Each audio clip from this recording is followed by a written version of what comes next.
आज के षठ तिला एकादशी के शुभ प्रातः काल में श्री हरिनाम के जप में भाग लेने वाले सभी जपकर्ताओं के श्री चरण में मेरा विनम्र प्रणाम। वांछा कल्पतरुभ्यश्च कृपा सिंधुभ्यैव च पतितानां पावनेभ्यो वैष्णवेभ्यो नमो नमः। समवेत जपकर्ता भक्त वृंद की, अनंत कोटि वैष्णव भक्त वृंद की, श्री हरिनाम प्रभु की। मैं आशा करता हूं जो लेट में ज्वाइन के at least by 6 o'clock they should join. 6 is last because Renu Mataji has keep the time limit 6 o'clock. The class should be there. I don't know, tomorrow I have to sing Mangalarti, so whether I can join, I will try, but let us see. So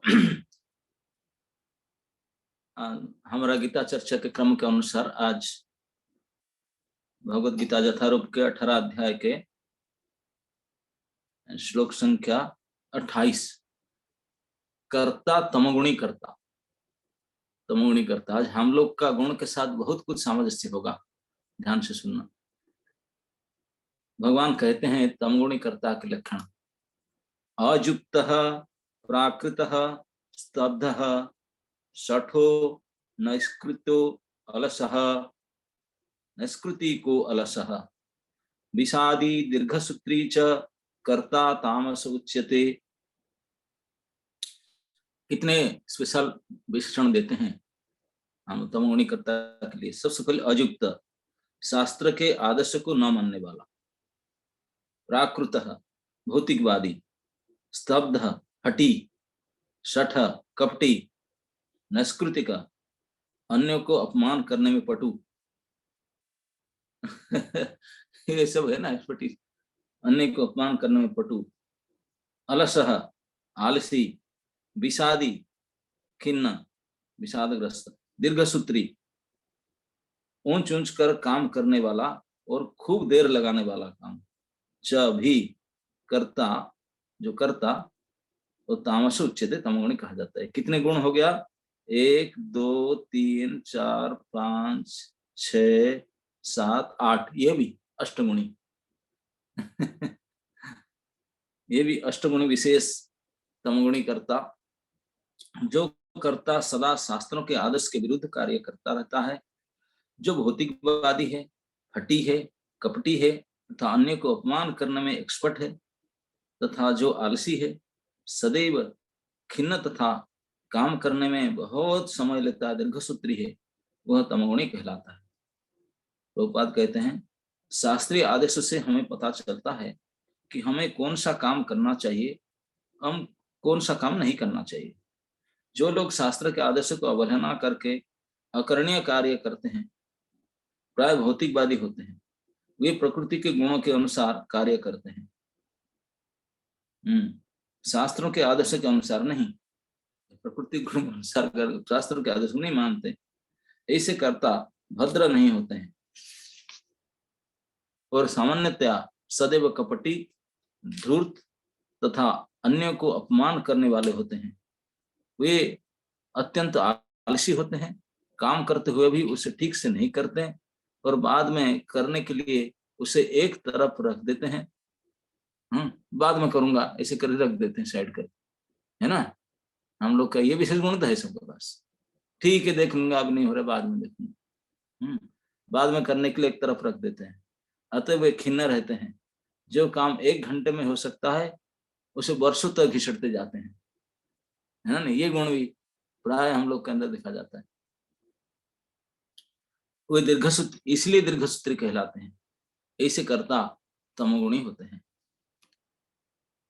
तो जो कर्ता हमेशा असावधान रहता है, अशिक्षित है, ऐंठ अकड़ने वाला होता है, बड़े हठी, जिद्दी खोर है और दीर्घसूत्री, वह तामस करता है ना। तो भगवान ने ये जो तमोगुणी कर्ताओं का वर्णन करते हैं कि जो कर्म करने वाला कर्ता तमोगुण से आविष्ट है, उसका क्या क्या लक्षण है। सबसे पहले भगवान कहते हैं अयुक्त, अनुचित कार्य करने वाले। अयुक्त उसको कहते हैं जो मूढ़ है ना। और किस काम को किस समय करना चाहिए, किस प्रकार करना चाहिए, उसका कोई ज्ञान नहीं। किस तरह करने से लाभ होगा, किस तरह करने से हानि होगा, इस विषय में बिल्कुल असावधान रहता है। अर्थात कर्तव्य अकर्तव्य विषय में सोचता ही नहीं, इसलिए उसको अयुक्त कहा जाता है। उसका प्राकृत, प्राकृति का असली अर्थ है जिसने शास्त्र, सत्संग, अच्छी शिक्षा या उपदेश आदि से न तो अपने जीवन को ठीक बनाया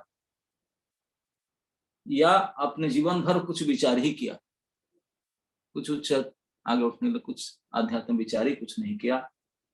माँ बाप से जैसा पैदा हुआ है ऐसा को ऐसा, पूरा अर्थ तो कर्तव्य अकर्तव्य की कोई संस्कार शिक्षा के विहीन पशु के तरह आहार निद्रा भय मैथुन जो सभी करते हैं, यही जीवन जो सीखा, केवल ऐसे रहा, कुछ आगे बढ़ने का कुछ प्रयास नहीं किया, संस्कार, सोच, नीति, शास्त्र, सत्संग कुछ नहीं किया। इसी कहते हैं प्राकृत अशिक्षित भक्त, कोई शिक्षा संस्कार नहीं। स्तब्ध, तमोगुण के प्रधानता के कारण मन, वाणी और शरीर में अकड़ रहती है, क्योंकि तमोगुणी है, बड़े हटी होता है, जिद्दी खोर होता है नहीं? किसी को सुनने वाला नहीं, जो वो सोचता है बोलते है वही सही। इसलिए अपने वर्ण आश्रम में बड़े बूढ़े माता पिता गुरु आचार्य आदि को सम्मान कभी सामने कभी नहीं झुकता। अपने परिवार में किसके सामने झुकता नहीं, इतने जिद्दी खोर होता है, हटी होता है।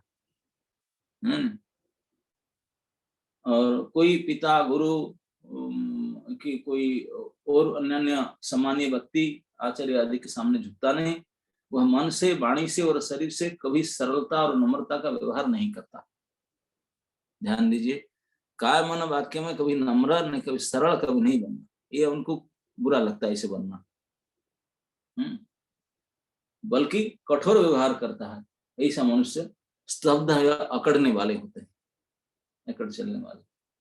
60, तामस मनुष्य अपनी एक जिद्दी होने के कारण दूसरे की दी हुई शिक्षा को, अच्छे विचार को नहीं मानते। तमोगुणी व्यक्ति को कुछ आप उपदेश दो, उपदेश नहीं दो तो फिर भी ठीक है, अब उपदेश दिया तो जिद्दी करके नहीं मानेगा, उसको नहीं मानेगा ना, वो उल्टा ही करेगा। बोला क्यों मुझे बताता है, मैं उल्टा ही करूंगा। अगर नहीं बताओ तो फिर भी ठीक ठाक करेगा, अगर बताने लगो तो जिद्दी करके उल्टा ही करेगा। उसको तो मूढ़ता के कारण अपने ही विचार अच्छे लगते हैं, इसलिए वो सठहत्ता जिद्दीखोर कहलाते हैं। तो इस प्रकार व्यक्ति जो प्रकृति के गुण पर कर्म है, शास्त्र आदेश को नहीं मानते, वो अपने विचार पर करेंगे। आपने तो कुछ नहीं, आपने तो प्रकृति द्वारा कंट्रोल होते हैं, लेकिन शास्त्र गुरु की बात को नहीं मानेंगे, गुरुजन की बात को नहीं मानेंगे, अपने विधि तय करेंगे। अरे वो क्या जानते हैं, ऐसे बोलते रहते हैं ना, किसी उपदेश को ग्रहण नहीं करते। उसको आदत अनिष्कृतिक, अनिष्कृतिक समझ, लेकिन निष्कृति के समझने से उसमें नेगेटिव कर देने से अनिष्कृतिक हो जाएंगे। अनिष्कृत मतलब जिनसे कुछ उपकार पाया गया है उसका प्रत्युपकार करना जिसका स्वभाव होता है, जिसे ग्रेटफुलनेस होता है ना, आपको कोई मदद किया, आप उनको निश्चित थैंक यू कहेंगे।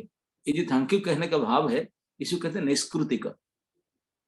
इस प्रकार दूसरे को कृतज्ञता ज्ञापन करना, वह निष्कृतिक कहलाता है। लो बैटरी हो गया, इसको लगाओ तो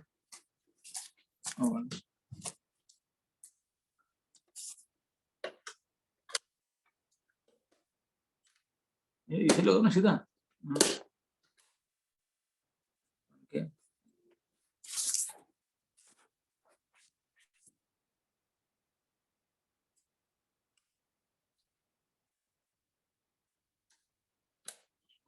कोई किया ना, हाँ।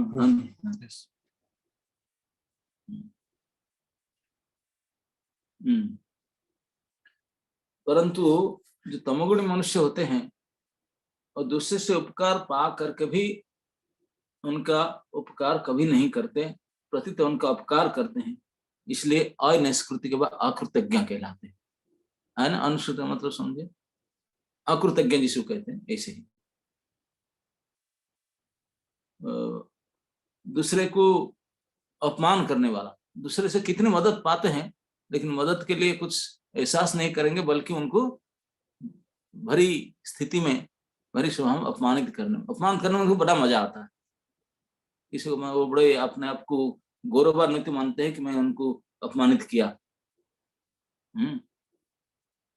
और अलस तो हम सभी है, ये विशेष करके ठंडी के समय में फिर अलसी का तो फिर आलस्य होने का तो किसी को समझाने का जरूरत नहीं है ना। नहीं, सुबह सुबह और रजाई के साथ और नींद जो अच्छा लगता है, चाहे मंगलारती हो, चाहे जप सेशन जपटक कुछ भी हो, बाहर में जाओ, है ना। नहीं, अगर जैन करने के लिए बोले तो बिना मुंह धोए, बिना पानी के स्पर्श किए अन कर देते हैं, देखते हैं ना। नहीं भाई, एकादशी का दिन है, कम से कम थोड़ा शुचि से दर्शन दो, ये भी नहीं। तो आलस्य अनावश्यक कार्य को जो आवश्यक समय में करना चाहिए उसको नहीं करेंगे। आपने वर्ण और आश्रम के अनुसार आवश्यक कर्तव्य कर्म प्रति प्राप्त हो जाने पर मनुष्य को मूढ़ता के कारण कर्म करना अच्छा नहीं लगता। और निरर्थक बातों के सोचते रहते हैं, नींद में रहते हैं, उनका अच्छा लगता है, इसलिए उनको आलसी कहते हैं। जो अपने प्रिस्क्राइब ड्यूटी है, जो करना चाहिए, जो स्टूडेंट है उनको एटलीस्ट 3-4 घंटा पढ़ना चाहिए, जिसका बोर्ड एग्जाम है सामने उनको तो कम से कम 5-6 घंटा पढ़ना चाहिए, डेली तो पढ़ना चाहिए। आप जो डेली नहीं पढ़ते, एग्जाम के समय हाथ पर जो पिट करके पढ़ना चाहिए तो वो भी नहीं पढ़ते, आलसी, और दूसरे फालतू बातें करते रहते हैं। जिस समय जो कार्य करना चाहिए उस समय नहीं करते हैं। हाँ करूंगा, देखूंगा, अब तो है टाइम, देखेंगे, ऐसे इस प्रकार वो आलसी है। विषाद युक्त, यद्यपि तामस मनुष्य में विचार होता ही नहीं कि क्या कर्तव्य क्या अकर्तव्य होता है, फिर भी निद्रा, आलस्य, प्रमाद आदि में आसक्ति के कारण जीवन का अमूल्य समय को दुरुपयोग कर रहा है ना। और बाद में उसके भीतर स्वाभाविक एक विषाद, दुख, अशांति रहता है, इसलिए विषादी कहा जाता है। जो अपने शरीर, मन, बुद्धि, इंद्रिय और समय को दुरुपयोग करते हैं, वो अपने अंदर हमेशा विषाद को महसूस करते, बोले क्या कुछ नहीं कर पाया, कुछ नहीं कर पाया। अरे डू समथिंग देन, उत्साहित हो, उत्साह कर लेकर के धैर्य धारण करके कुछ उपदेश को ढंग से पालन करो, कर्तव्यनिष्ठ बनो, तो फिर विषाद नहीं। आप सोचोगे कि ना डूइंग समथिंग, जैसा भगवान ने मुझे शक्ति सामर्थ्य दी, मैं कुछ कर रहा हूँ, इस प्रकार ना करके केवल नहीं मेरे से हो नहीं रहा, डिप्रेस्ड हो जाते, विषाद का सुनकर डिप्रेशन में आ जाते हैं। प्रयास नहीं करेंगे तो नेगेटिव थिंकिंग, पॉजिटिव तो सोचते ही नहीं, पॉजिटिव ना होकर नेगेटिव सोच करके डिप्रेस्ड हो जाते, इसी को विषादग्रस्त। और दीर्घ सूत्री, जो काम को 2 घंटे में करना चाहिए उसको 2 महीना लगाते, ये दीर्घ सूत्री। इतने लंबे खींचेगी जो काम, छोटा सा काम, जैसे उनको कहो कि भाई ये थोड़ा पानी गिलास लेकर आओ, बस पानी लाने के लिए हाँ अभी लाती हूँ करके, अब जाएंगे, गिलास पकड़ेंगे, उसको धोएंगे, उसको पानी खोलेंगे, धीरे धीरे चलेंगे गजगमनी में, और जाके टैप खोलेंगे, मतलब घंटा लग जाएगा, आपको प्यास बुझ जाएगा, खुद जाके पानी पी लो, लेकिन वो नहीं। दीर्घ सूत्री हर एक काम को इतने लंबा खींचेंगे। तो इस प्रकार 8 गुण वाले, गुण नहीं अवगुण वाले जो कर्ता होते हैं हम जैसे, उनको तामस कर्ता कहा जाता है। तो अभी तक भगवान ने 3 गुण में ज्ञान, 3 गुण में कर्म, 3 गुण में कर्ता, इनको हमको बताया। भगवान का इस अध्याय में लक्ष्य था कि सन्यास के बारे में बताना। तो बड़े बड़े ज्ञानी ध्यानी लोग जिसको ज्ञान सन्यास मानते हो वही है कि सात्विक त्याग, त्याग भी सत्वगुणी तमोगुणी रजोगुणी बताया गया था। सात्विक त्याग को जो स्वीकार करते हैं, सात्विक ज्ञान को जो स्वीकार करते हैं, सात्विक कर्म को जो स्वीकार करते हैं, और इस प्रकार जो सात्विक कर्ता बनते हैं, इनको कहा जाता है वास्तविक ज्ञान के द्वारा सन्यास। यही सन्यासी होते हैं जो सतगुण। इस प्रकार सब प्रकार सतगुणी को अपनाते हैं। सतगुणी का लक्षण क्या है? अनासक्त। अनासक्त होकर कार्यक्रम करना चाहिए। अनासक्त कार्यक्रम करोति जा, कार्यक्रम को छोड़ेगा नहीं, कार्य करना, सब कुछ करना, लेकिन अनासक्त होकर, डिटाच होकर करना, ये है वास्तविक सन्यासी। और ये सतगुणी। रजगुणी में क्या है? जस्ट उसका आसक्त होकर के, प्रगाढ़ आसक्त होगा कर्म में और कर्म फल में आसक्त होकर करना, ये रजगुणी। सतगुणी सन्यासी जो अनासक्त होकर करते हैं, रजगुणी आसक्त होकर करता है। और तमगुणी विभ्रष्ट बुद्धि वाले, बिल्कुल उल्टा मूड है, बिल्कुल उल्टा सुल्टा जो करता है, बिल्कुल नहीं करना चाहिए इस प्रकार करता है, ये तमगुणी। जिनका विवेक बुद्धि कुछ है ही नहीं, उल्टा सुल्टा करने वाले है तमगुणी। नहीं करे चुप बैठे तो ठीक है, और करने के तो सब गड़बड़ करके रखे, ये तमगुणी कार्य है। तो लेकिन भगवान इस कहकर हमको ये इंगित करते हैं कि हम लोग को धीरे धीरे अपना स्थिति को सुधार करके तमगुणी से रजगुणी, रजगुणी से सतगुणी को आना चाहिए। लेकिन सतगुण में भी बंधन है, वो भी गुण है, उससे नहीं रहना चाहिए। फिर क्या करना चाहिए? भगवान के शरणागत स्वीकार करके, शरणागति करके अगर भक्ति करें तो निर्गुण स्थिति में हम लोग आ जाएंगे, हम गुणातीत हो जाएंगे, गुणातीत हो जाएंगे। गुणातीत का लक्षण भगवान शास्त्र में, भगवद गीता आदि में कई जगह पर वर्णन किए हैं। गुणातीत कैसे होते हैं? जो ज्ञान सात्विक है, ये तो सतगुणी है, आप समझे, ऑलरेडी विचार किया गया उसमें। लेकिन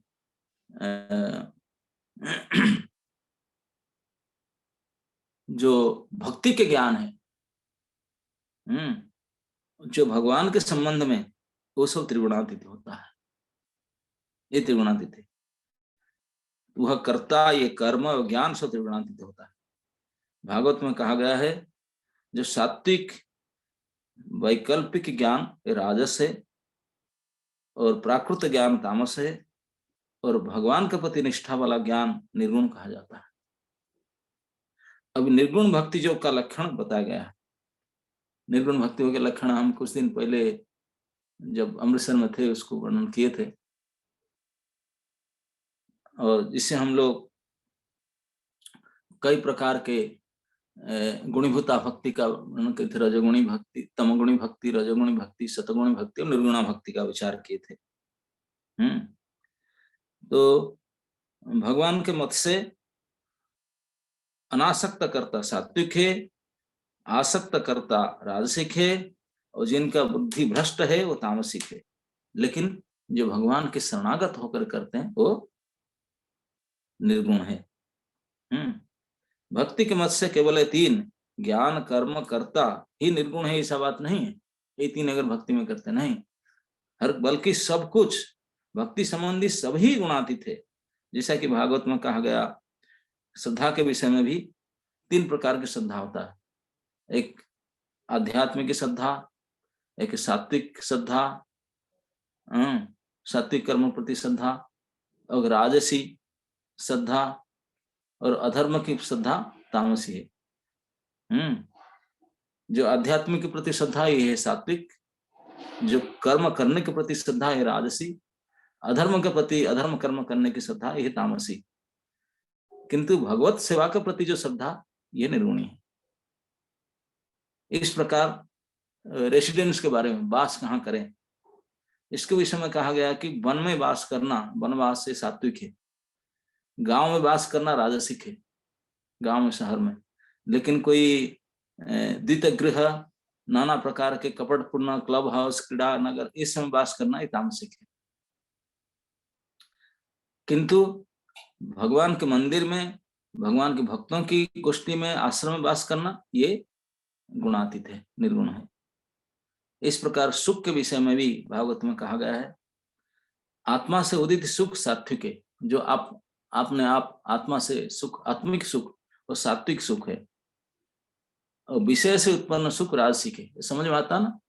आपने आप विदाउट एनी विषय संग से अपने आप में कैसे सुख आएगा ना? अगर भगवत चिंतन करेंगे, अगर सोचेंगे कि भगवान कितने कृपालु है, भगवान को मैं शरणागत होता हूँ, भगवान मेरे भक्त वात्सल्य कारण मेरे बहुत सहायता करते हैं, मुझे मदद करते हैं, इस प्रकार जो सुखी होना कि मैं भगवान के शरणागत होकर भगवान की भक्ति करता हूँ, हाउ सिक्योर्ड आई एम, इस प्रकार सुख अपने आप में, जो ये गुरु कृष्ण के शरणागत होकर के अपने आप को जो हमेशा सिक्योर्ड मानता है, इस प्रकार का सुख, ये है भक्ति के सुख, ये है सात्विक सुख। सरी, ये तो निर्गुण सुख है, लेकिन आत्मज्ञान से जो सुख प्राप्त होता है, आत्मा के लक्षण को जान करके, ये सात्विक सुख होता है। और विषय से, दूसरे विषय आत्मा को छोड़ करके, आउटसाइड एक्सटर्नल थिंग्स को, चाहे एक्सटर्नल वस्तु, एक्सटर्नल समय, एक्सटर्नल बॉडी, एक्सटर्नल एनीथिंग, कोई पदार्थ, वस्तु, व्यक्ति, काल जो एक्सटर्नल है, इससे जो सुख लेता है बाहरी विषय से, वो राजसिक है। आत्मज्ञान से सुख सात्विक है, बाहरी विषय से सुख लेना ये राजसिक है। और तामसिक सुख तो निद्रा, आलस है ना, नहीं, वो है तामसिक, मोह से उत्पन्न मूढ़ गुण से तामसिक गुण के जैसे प्रकार, ऐसे तामसी है। लेकिन भगवत गुरु कृष्ण के शरणागत होकर के जो सुख प्राप्त करते हैं वो निर्गुण है। इसी प्रकार गुणातीत भक्तों के भक्ति संबंधी ज्ञान, कर्म, श्रद्धा आदि में भी निज सुख सभी गुणातीत होता है। सात्विक ज्ञानियों के ज्ञान संबंधी कुछ सात्विक है, राजसिक कर्मियों के सब कुछ राजसिक है।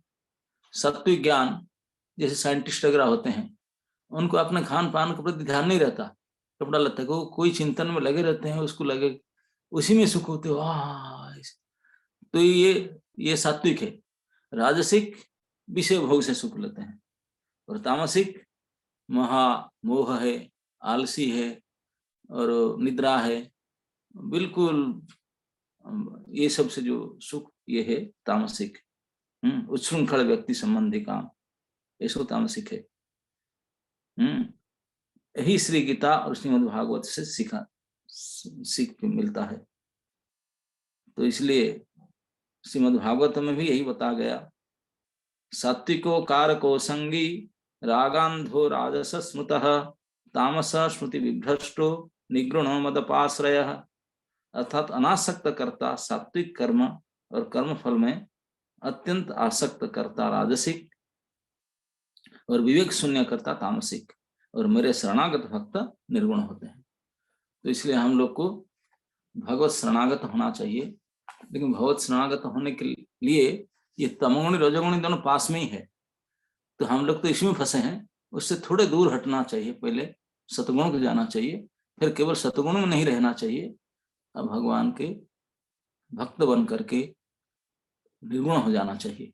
निर्गुण होने का सीधा सीधा सरल सबसे बढ़िया सिंपल उपाय जो है निर्गुण भक्ति, निर्गुण गुणातीत होने का, भगवान गीता में भी डायरेक्टली कहे 14 अध्याय में गुण वर्णन में, यो माम अव्यभिचारेण भक्ति योगेन सेवते सगुणान समतीतान, सगुण से अतीत हो जाता है।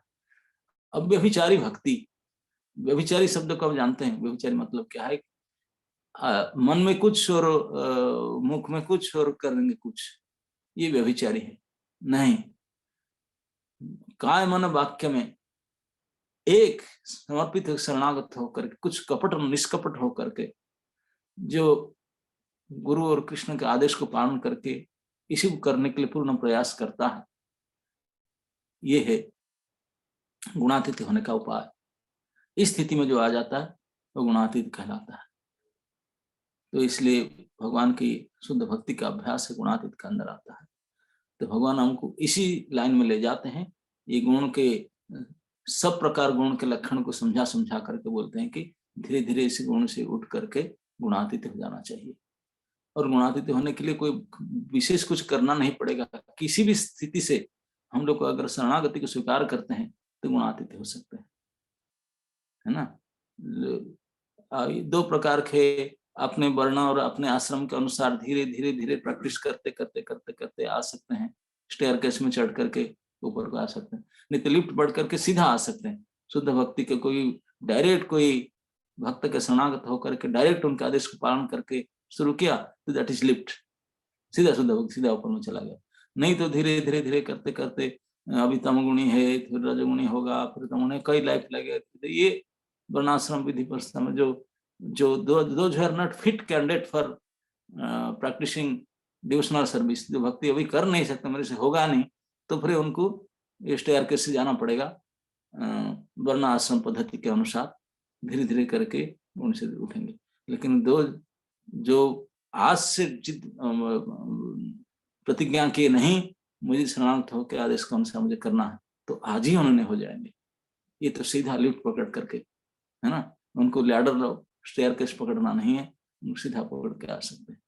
तो इस प्रकार ये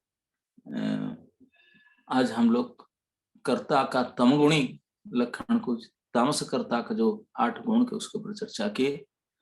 तो हम उनसे सावधान रहना चाहिए, असावधान होकर कार्य नहीं करना चाहिए, और धीरे धीरे रजोगुण और सतगुण को समझ करके हमको निर्गुण स्तर पर आना चाहिए। Hare Krishna. Thank you so much Maharaj. आज महाराज ने हमें तमोगुणी कर्ता के बारे में 8 लक्षण बताए, जिनको सुनकर ऐसा लगा सबके सारे के सारे मेरे अंदर आए। तो सब महाराज मेरे बारे में बता रहे थे। तो अब इससे महाराज ने इसके 2 वो बताए कि एक तो हमें कि स्टेप बाय स्टेप जा सकते हैं, और दूसरा है कि एक स्टेयरकेस ले सकते हैं और एक लिफ्ट ले सकते हैं।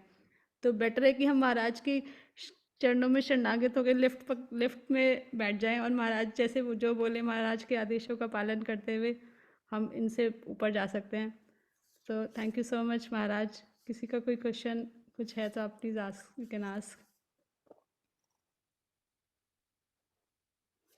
यस, हाँ जी ऋतु माता जी। हरे कृष्णा, दंड प्रणाम महाराज। थैंक यू फॉर योर जपा टॉक। महाराज मुझे पूछना है, जो अभी आपने गुणातीत के लक्षण बताए हैं कंपैरिजन करके तीनों गुणों में, ये आपने कौन से श्लोक में कवर किए हैं कि आपने सिर्फ रिवीजन दिया है? हम वही जो 28 नंबर श्लोक वही कंप्लीट किए। तो उसमें तो गुणातीत का कहीं वर्णन नहीं है महाराज। गुणातीत नहीं है, लेकिन अभी तक ये प्रकरण कंप्लीट हुआ ना कि ज्ञान, कर्म और कर्ता भगवान इस पूरा 3 गुण में बताए, तो इसलिए इसको कंक्लूड करने के लिए बताया मैंने। अच्छा महाराज, गुणातीत और स्थित प्रज्ञा एक ही बात है?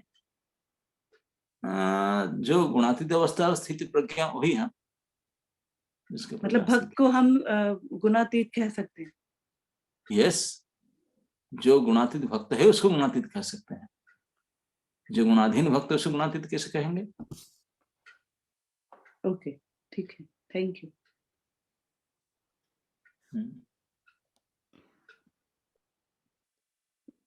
हाँ जी ललिता माता जी। हरे कृष्ण महाराज। भाई हम्बल अभिषेक सर। महाराज जैसे हठी के बारे में, तो कई बार ऐसा होता है कि जैसे सेवा में भक्ति में कुछ सेवा करते हैं या कुछ ऐसा चीज जिसमें हम उसमें अपना हठीपन दिखाते हैं, तो क्या ये सही है या कैसे करना चाहिए? हट तो नहीं करना चाहिए। हट अगर आप जानते हैं जिसने आपको सेवा दे रहा है, बता रहा है, वो गलत बता रहा है, you know better and you know the right thing, तो उनको बताने का तरीका भी होता है।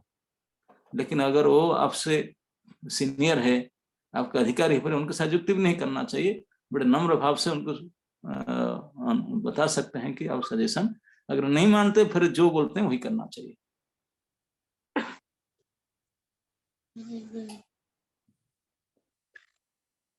हटी जिद्दी खोर, ये तो तमोगुणी का लक्षण है।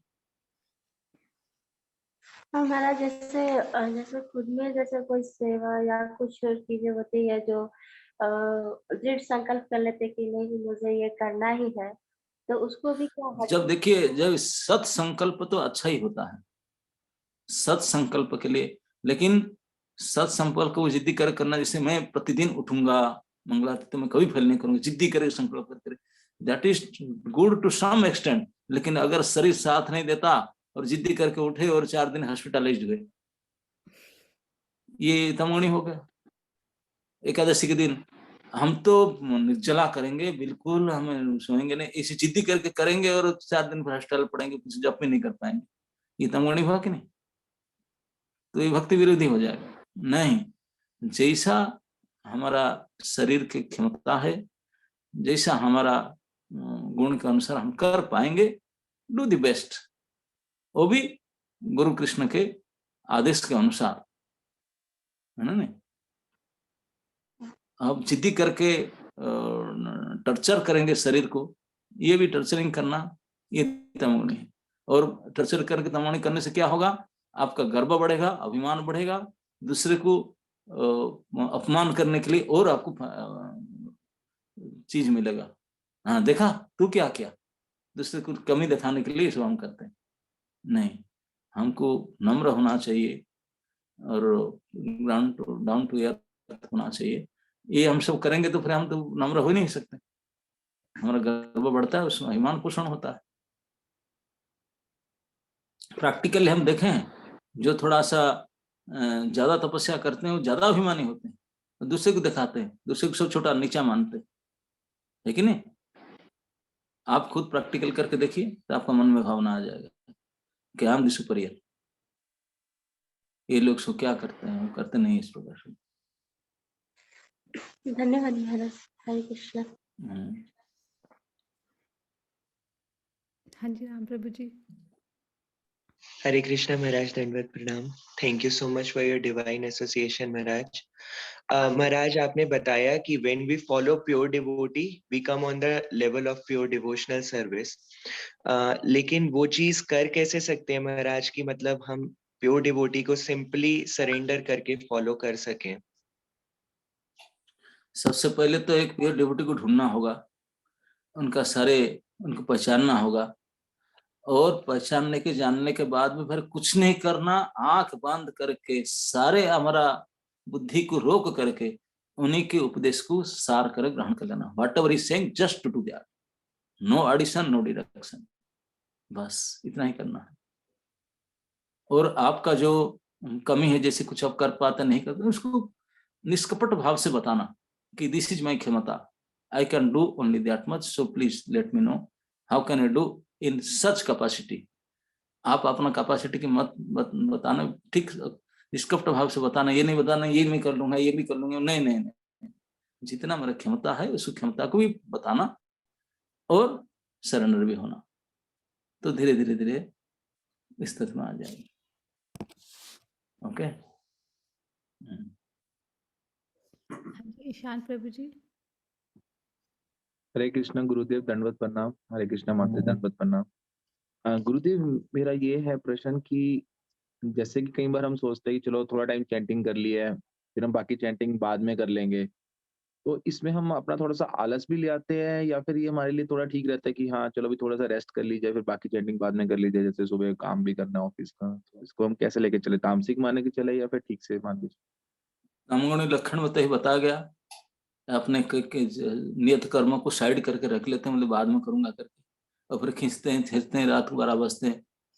नहीं, रेगुलेटेड, आपके निर्दिष्ट समय के में जप करने का, यही जो मेरा कोटा जप करने का यही समय है, इसमें कर लूंगा, उसको और बाद में नहीं रखूंगा। कोई इमरजेंसी की बात अलग है, लेकिन emergency is not coming always, है ना? कोई एक्सीडेंटल केस हो तो जाना ही पड़ेगा।